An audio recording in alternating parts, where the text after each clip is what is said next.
بسم اللہ الرحمن الرحیم۔ آج کا ہمارا ٹاپک ہے پبلک گڈس۔ پبلک گڈس ہوتی کیا ہے؟ They are non excludable and they are non rival. Non excludable, the normal price mechanism does not work as a way of regulating access to them, کہ جو ایک اس کو خاص پیسے کے ذریعے آپ ایک خاص جس طرح عام چیزیں خریدتے ہو اس کو خریدا نہیں جا سکتا، اس کو پہنچنے کے لیے ایک خاص اتنے پیسے نہیں دے رہے ہو جتنی آپ اس کی سروسز حاصل کر رہے ہو۔ Second one, non rival, they are not diminished or reduced by the consumption, کہ اس کو استعمال کرنے سے وہ گھٹتی نہیں ہیں یا کم نہیں ہوتی ہیں۔ پبلک گڈس کیا ہے؟ پبلک گڈس آپ کے پاس آپ کی وہ چیزیں جو کہ گورنمنٹ آپ کو پرووائڈ کرتی ہے، جو کہ عام عوام کے لیے یکساں قابل استعمال ہے۔ آپ کے روڈز، آپ کے انفراسٹرکچر، آپ کے بریجز، آپ کے ہاسپٹلز، آپ کے ایجوکیشنز، یہ جو بیسک نیڈز ہیں جو کہ ذمہ داری ہوتی ہے کسی بھی گورنمنٹ کی پرووائڈ کرنے میں، یہ ہوتی ہیں آپ کی پبلک گڈس۔ اس کی دو پراپرٹیز ہیں، ایک تو یہ نان ایکسکلوڈیبل ہے، آپ ان کو پیسوں سے نہیں خریدتے ہو۔ اب آپ ڈاکٹر کے پاس جاتے ہو کسی بھی گورنمنٹ کی ہاسپٹل میں، 10 روپے کی پرچی کے بدلے آپ اپنے لیے چیک اپ کروا لیتے ہو، وہی اگر آپ کسی پرائیویٹ ڈاکٹر کے پاس جاؤ تو آپ کا 2500-3000 کا خرچہ ہوتا ہے، ٹھیک ہے۔ Then it is non rival, road آپ یوز کر رہے ہو، اب آپ کو کیا ہے کہ یہ نان ڈرائیول ہے، وہ ختم نہیں ہو رہا، آپ اس کو یوز کرنے سے آپ ختم نہیں ہو رہا، تو لہٰذا یہ اس کی کیا ہیں، دو پراپرٹیز ہیں۔ اب پبلک گڈ ہوتی کیوں ہے؟ پبلک گڈ اس لیے ہوتی ہے کہ پرائیویٹ مارکیٹ اس کو پرووائڈ کرنے میں فیل ہو جاتی ہے۔ Private market fails to supply public good because of the free riding, people have no incentive to pay for public goods because they cannot be excluded from its consumption even if they did not pay۔ اب اس میں free riding کیا ہے کہ وہ لوگ جو پیسے دینے بغیر اس کے اوپر اس کی سواری کریں، they are called as free riding. اب پرائیویٹلی اگر کوئی بندہ کسی چیز کو استعمال کرے گا تو آپ اس کو تب ہی استعمال کرنے دو گے اگر آپ کی وہ پراپرٹی ہے، جب وہ آپ کو اس کے پیسے دے گا۔ لیکن پبلک میں کیا ہے کہ یہ گورنمنٹ کی ذمہ داری ہوتی ہے کہ اپنے ہر شہری کو، چاہے وہ پرووائڈ کرے یا نہ کرے، آپ کو پیسے دے یا نہ دے، گورنمنٹ اس کو اس کی وہ فیسلٹی دے گی لازمی ہر صورتحال میں، ٹھیک ہے۔ سو پرائیویٹ مارکیٹ جب فیل ہو جاتی ہے پبلک گڈ پرووائڈ کرنے میں، تو وہاں پہ کیا ہوتا ہے، گورنمنٹ پھر انٹروین کرتی ہے اور وہ پبلک گڈ پرووائڈ کرتی ہے کس کو؟ اپنی عوام کو۔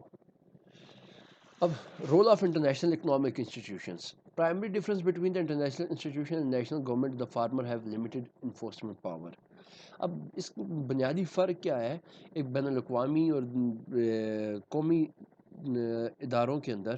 وہ یہ ہے کہ بین الاقوامی ادارے اس بات پہ فوکس نہیں کریں گے جس سے ان کو فائدہ نہ ہو رہا ہو، جس سے ان کو پیسے نہ مل رہے ہوں، وہ ان کو اس بات سے کنسرن نہیں ہوگی کہ یہاں پہ رہنے والے لوگوں کا لائف کیا ہے، یہاں پہ رہنے والے لوگوں کی انکم کیا ہے، یا کیا یہاں پہ رہنے والے لوگ دن کے ساتھ ساتھ امیر ہو رہے ہیں یا نہ، یہ ان لوگوں کا کنسرن نہیں ہے۔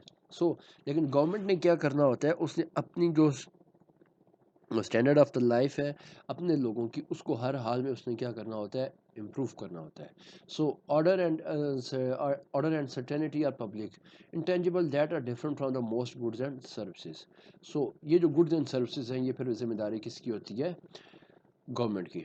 اچھا، اب جس طرح نیشنلی پبلک گڈز ہوتی ہیں اسی طرح انٹرنیشنلی بھی پبلک گڈز ہوتی ہیں۔ انٹرنیشنلی پبلک گڈز کون سی ہوتی ہیں؟ Open market in recessions, internationally open markets in recession. اس کا مقصد کیا ہوتا ہے؟ To prevent a fall in exports from magnifying the effect of the recession. Recession کیا ہوتا ہے؟ یہ ہم نے پڑھا بھی ہے بزنس سائیکل کے اندر۔ ریسیشن یہ ہے کہ جہاں پہ آپ کے پاس آپ کے لوگوں کی جو اکنامک کنڈیشنز ہیں وہ کمزور ہو جاتی ہیں، لوگ وہ چیزوں کا خریدنا بیچنا اس کو بہت کم کر دیتے ہیں، that is called as recession. To prevent a fall in exports from magnifying the effect of the recession۔ اب پبلک گڈ کے اندر کیا ہوتا ہے کہ جہاں پہ ریسیشن میں کیا ہوتا ہے، چیزیں کم بک رہی ہوتی ہیں، لیکن انٹرنیشنلی اب کیا ہوتا ہے، ایک پبلک گڈ ہوتی ہے کہ جو لوگ ہیں وہ انٹرنیشنل ایجنسی جو ہے ایک انٹرنیشنل ادارہ جو ہے وہ کیا کرتا ہے ان کو ایسی مارکیٹ دے دیتا ہے کہ لوگ ان کو ہر حال میں کیا کریں ان سے چیزیں خریدیں. مثال کے طور پہ ہم بنا رہے ہیں چاول. اب چاول لوکل مارکیٹ میں پاکستان میں ہم سے کوئی نہیں خرید رہا کہ لوگ غریب ہیں لوگوں کے پاس پیسے نہیں ہیں. لیکن کیا ہوگا کہ وہ انٹرنیشنل ادارے ہمیں ایک ایسا پلیٹ فارم دے دیں گے جہاں سے لوگ ہم سے چیزیں خریدیں گے. So it is a public good that open market is a public good. Capital flow of less developed countries to assist economic development in poor countries. اس کے بعد کیا ہوتا ہے کہ جو پیسے کی آمد و رفت ہے ہم غریب ملک ہیں ہم اپنی چیزیں بنا کے بیچ رہے ہیں امیر ملک کے اندر. تو یہاں پہ کیا ہوگا کہ جو ہمارے کنٹریز جو کہ لیس ڈیولپڈ کنٹریز ہیں یہاں سے پیسہ چلا جائے گا باہر کے ممالک سے یہاں پہ پیسہ آ جائے گا. ہم چیزیں بنا کے بیچیں گے وہ پیسہ ہمارے ملک کے اندر آ جائے گا. ہمارے لوگوں کی زندگی بہتر ہوگی دن بائی دن اور یہ اس کے لیے فائدہ مند ہوگا. International money for settlement of international debts. اس کے بعد کیا ہوتا ہے کہ انٹرنیشنل مارکیٹس ہمیں ایک انٹرنیشنل اسٹینڈرڈ ہمیں ایک پیسہ یا کوئی بھی مالیت یا کوئی بھی نوٹس یا کوئی بھی ایک میڈیم دے دیتی ہیں جس سے ہم انٹرنیشنل اپنے قرضوں کی واپسی کر سکتے ہیں. مثال کے طور پہ ہم نے آئی ایم ایف سے ہم نے ورلڈ بینک سے ہم نے کہیں سے بھی لون لیا ہوا ہے. اب لون کسی سے ہم نے لیا ہوا ہے تو ہم اس کو روپیز میں نہیں واپس کر سکتے کیونکہ وہ ایکسیپٹ نہیں کرے گا. اب یہ انٹرنیشنل ادارے ہی ہیں جو ہمیں ایک ایسی کرنسی دیں گے جو ہم یوز کر کے اپنے باہر کے قرضوں کو اتار سکیں. کیوں؟ اب ہمیں ڈالر چاہیے پے کرنے کے لیے. ہمیں کیا چاہیے؟ ڈالر چاہیے. اب ہم یہ خود نہیں پے کر سکتے. ہم کیا کریں گے؟ ہم جائیں گے کسی بھی انٹرنیشنل ایجنسی کے پاس ایکسچینج ایجنسی کے پاس وہاں سے ڈالر کیونکہ خود تو نہیں پرنٹ کرتے ان سے ہم ڈالر لیں گے وہ ہمیں ڈالر دیں گے. پھر آگے ہم نے آئی ایم ایف کو ورلڈ بینک کو جس کو وہ قرضہ واپس کرنا ہے ہم اس کو وہ قرضہ واپس کریں گے. ٹھیک ہے. سو یہ ہمیں ایک انٹرنیشنلی ایسی چیز دیتے ہیں جو کہ ایکسیپٹ ہو. انٹرنیشنل منی جس طرح کہ آج کل دنیا کے اندر ڈالر چل رہا ہے جو کہ ایکسیپٹیبل ہے. Then last resort lending to prevent the spread of some types of financial crisis. بعض دفعہ اگر آپ کو کوئی کرائسس آ گیا ہے فائنینشیل کرائسس آ گیا آپ کے اوپر کوئی زلزلہ آ گیا کوئی بھی بڑا ایشو آ گیا آپ کے اوپر اب وہاں پہ آپ کو ہیلپ آؤٹ کرنے کے لیے کون ہوگا؟ انٹرنیشنل ایجنسیز ہوں گی. انٹرنیشنل پبلک گڈس آپ کو پرووائڈ کی جائیں گے جس سے آپ اپنے اس کرائسس سے فائنینشیل کرائسس سے اپنے آپ کو نکال سکتے ہو. آپ نے فنڈز لونز واپس کرنے ہیں وہاں پہ آپ کو پیسے چاہیے کون دے گا آپ کو؟ انٹرنیشنل فنڈنگ ایجنسیز آپ کو وہ لون پرووائڈ کریں گی. اچھا اب بعض جو آرگومنٹس ہیں وہ انٹرنیشنل ایجنسیز کے اگینسٹ بھی ہیں کہ یہ نہیں ہونی چاہیے.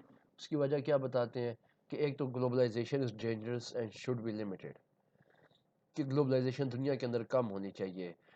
کہ however world could how would curtailing economic and social interactions between people would from different countries be beneficial. کہ لوگوں کا ایک دوسرے کے ساتھ زیادہ میل جول کیسے فائدہ مند ہو سکتا ہے. International institutions are undemocratic. Decision making is close to participation by civic and social groups and doesn't focus on the most vulnerable peoples. اس کے بعد کیا ہوتا ہے کہ فیصلہ کرنے والے کچھ لوگ ہوتے ہیں. ٹھیک ہے. کیسے ان کا فائدہ باقی عام عوام کے لیے فائدہ مند ہو سکتا ہے یا بہتر ہو سکتا ہے. لہٰذا یہ گلوبلائزیشن جو ہے یہ ہماری نہیں ہونی چاہیے. بعض ریسرچرز نے یا آتھرز نے یہ بھی لکھا ہوا ہے کہ people sitting in the I M F or the world bank they are the culprits. They are not sincere about the development of the any country. کیونکہ وہاں پہ ان کو کام کیا ہوتا ہے آئی ایم ایف کے اندر ورلڈ بینک کے اندر بیٹھے ہوئے لوگ صرف اپنے پیسے کو بچا رہے ہوتے ہیں کہ وہ لوگوں کو انہوں نے پیسے دیا ہوتا ہے اس پیسے کے بدلے وہ اپنا انٹرسٹ لے رہے ہوتے ہیں واپس. ان کا صرف ایک ہی مقصد ہوتا ہے کوئی ملک امیر ہو رہا ہے یا غریب ہو رہا ہے ان کو اس بات سے کنسرن کوئی نہیں ہے. ان کا مقصد کیا ہے کہ اپنا جو پیسہ 100 روپے ہم نے دیا اس کے بدلے ہمیں 120 واپس ملیں گے. وہ 20 روپے ان کا جو منافع ہوگا صرف ان کا کنسرن اس سے ہے. سو یہ جو ہے ہمارے پاس کہ انٹرنیشنل ایجنسیز ہونا یہ نہیں چاہیے کہ یہ آپ کی جو لائف ہے اس کو مزید ٹف کر دیتے ہیں. سو یہ then international institution faces problems in effort to address criticism. پھر ان کو کرٹیسائز بھی کیا جاتا ہے انٹرنیشنل ایجنسیز کو. who is represented by the various groups demanding a voice. Who should be the institution listen to first? Are the demands of a given group good for the nation's development as a whole? So یہ جو issues ہے کہ آپ کے پاس کہ جو آئی M F یا world bank یا بڑے بڑے اداروں کے اندر بیٹھے ہوئے لوگ کیا یہ بہتر ہوتے ہیں یا نہیں. آئی ہوپ یہ آپ کو کلیئر ہوگا.